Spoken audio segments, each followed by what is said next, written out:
आलोक शर्मा जी, हम निगम के कर्मचारी, आपके मजदूर, आपके बच्चे आपके दरवाजे पर गुहार लगाने आए हैं। जो आप लोगों ने हमारे साथ दुराभास कर रखा है उसे बंद कीजिए। निगम के 20-20, 25-25 साल से कर्मचारी कच्चे पड़े हैं, उन पर ध्यान दो।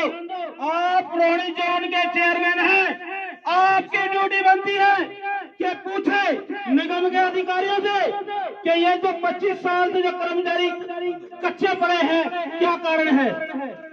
देखो, मैं आप सबको नमन करता हूं, प्रणाम करता हूं। और जब भी दिल्ली सरकार से बात हुई है आपकी सैलरी को लेके, हमने यही कहा कि जब कोरोना काल का समय था, सिर्फ और सिर्फ एक एमसीडी का जो कर्मचारी था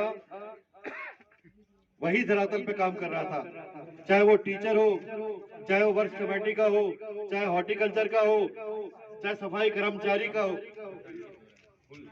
आप खुद बताओ कौन था? कोई है दिल्ली डिपार्टमेंट का कोई ऐसा व्यक्ति है जब कोरोना काल में जो सफाई कर रहा था लोगों के घरों में जाके? आपकी जो पीड़ा है मैं उसको पूरा अच्छी तरीके से समझता हूँ। जब घर में बच्चा बीमार होता है, खाने को नहीं होता, परसों भी एक बैठक करी थी तो उसमें उसने बताया कि मेरे घर भाई साहब 3 मेहमान आ गए, खाने को वो दूध के लिए पैसे नहीं थे, तो बच्चे का जो दूध है, पाउडर है, मैंने उससे उनको चाय पिलाई। तो ऐसा नहीं है कि आपकी पीड़ा को नहीं समझ रहे।